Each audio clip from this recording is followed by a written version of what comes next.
How's it going, everyone? Dr. Frankie Bashan here, and it's been a minute since I've recorded in my home office because I've been traveling.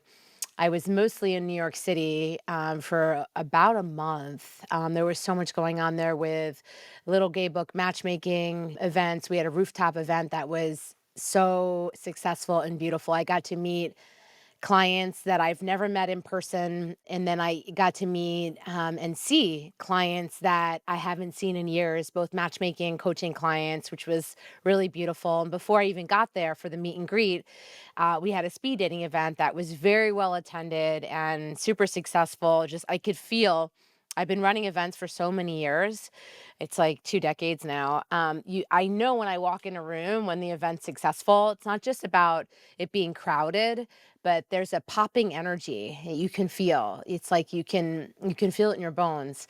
So that was very present that evening, and it was an honor to be there and to see, like, there are moments where I'm like, "Oh my gosh, you mean I really had this idea that, years ago, that I wanted to create community and a safe space for people to have authentic interactions and connections that are lasting. And here we are almost 20 years later, and it's happening all over the country. And there are people that are showing up years and years later to support and celebrate. And it's like, what more in the world could I ask for? Like, how blessed am I to have been given this vision and this passion and this like hunger to build something so beautiful that is so enriching and supportive for so many people. Like, we are where people come for safety, support, encouragement, connection, like all the things that matter in life. So, thank you all who have been with us on this journey.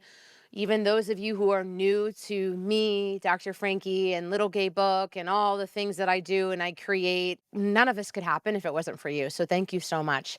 And also, I want to say that I've felt really crappy for the last week and a half. I think that I was working so hard in New York. Like I said, there was that event, but there was also, I did a presentation in front of about 200 matchmakers, mostly heterosexual matchmakers from all over the world.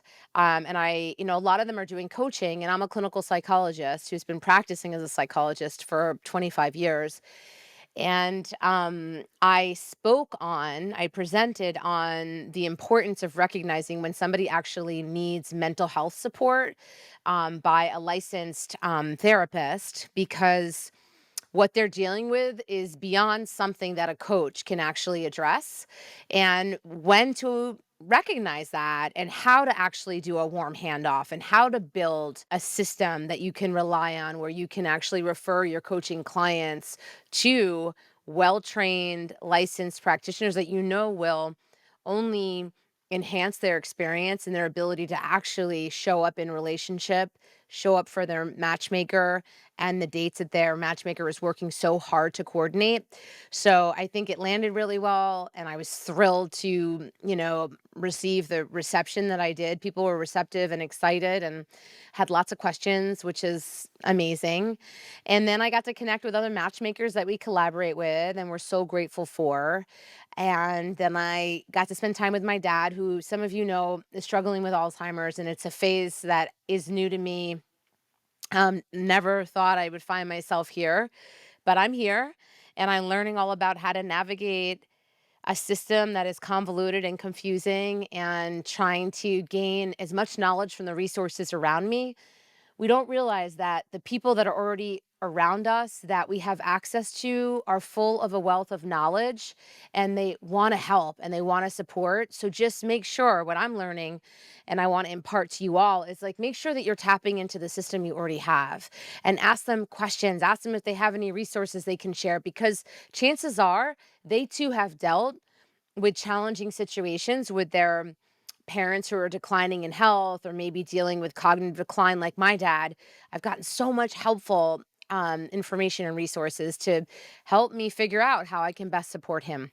And I'm feeling better about that now. And some days are better than others. And I have to surrender to the idea that it's not all the answers are not going to be there in one day, and that it's a process. So, enough of me talking and lamenting about all these things. I know there are things to celebrate about, and I feel good about that, but then the piece of my dad is kind of depressing.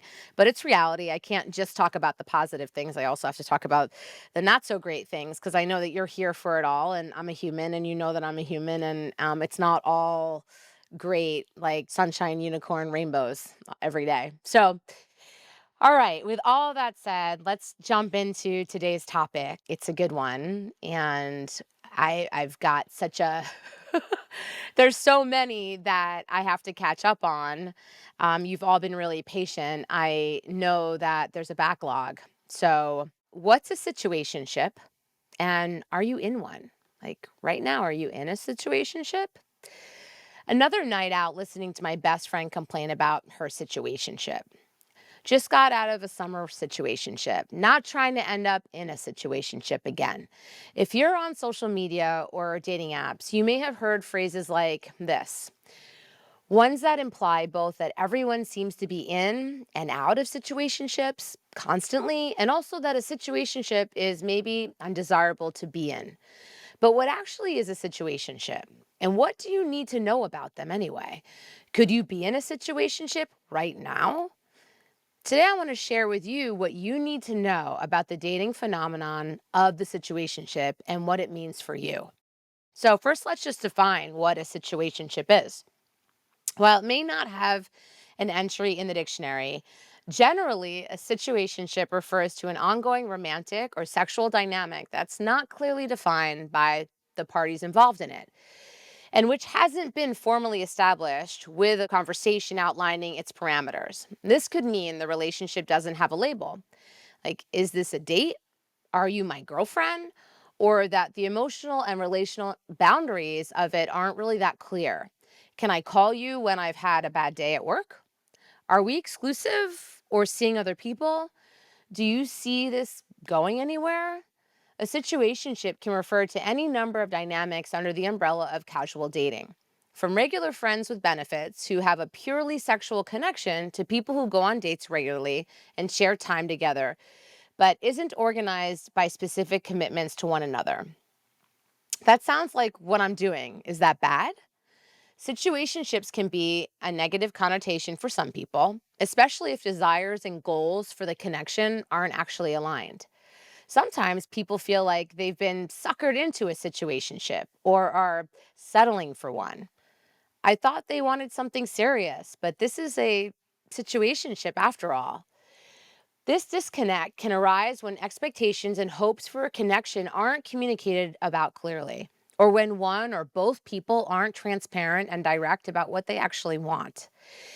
If you're looking for a serious relationship that progresses through the stages of dating to exclusivity and eventually living together and even marriage, and the person you're seeing says they might be open to that, but equivocates about doing anything besides getting drinks and hooking up every 2 weeks, it can feel very frustrating and disingenuous to end up in a situationship. On the other hand, not everyone is looking for a serious relationship that progresses linearly along the relationship escalator, which I've talked about previously, both here on YouTube, but also on my written blog. So you can feel free to search both and you'll find more details about what is a relationship escalator. If everyone involved feels good about where the dynamic is at, the amount of time you spend together, how you spend it, your agreements about safer sex and seeing other people, the level of emotional or sexual intimacy you share, any potential future for the dynamic, then there's no problem that needs to be solved. Casual or less than clearly defined relationships that aren't designed around going anywhere or building up to a specific set of commitments can be meaningful and worthwhile on their own terms. Check in with your partner and yourself. Is it actually bothering you to be in a situationship? Or does it feel like it should bother you? If it's the latter, it may be more of a question of letting go of concerns about how you should be approaching dating and letting yourself enjoy what actually feels good. How do I avoid ending up in a situationship? Does the thought of finding yourself developing feelings for someone who you're not sure of your status with make your skin crawl? If you have good communication and a commitment to transparency, you don't need to end up in a relationship dynamic that doesn't feel good to you. To avoid ending up in a situationship, it's important to define clearly to yourself what you want in a relationship and what a relationship looks like to you. And also, communicate this explicitly to your dates and your partners. If you know you're looking for a serious relationship, take some time to think about what that actually looks like for you. A certain number of nights spent together per week, becoming exclusive or moving in together on a particular timeline. Is it important to you to be with someone who's willing to be close with your family over religion? Being upfront with these expectations with both yourself and your dates will help you avoid circumstances where you just end up in a dynamic with someone you really like and realize too late you're on different pages.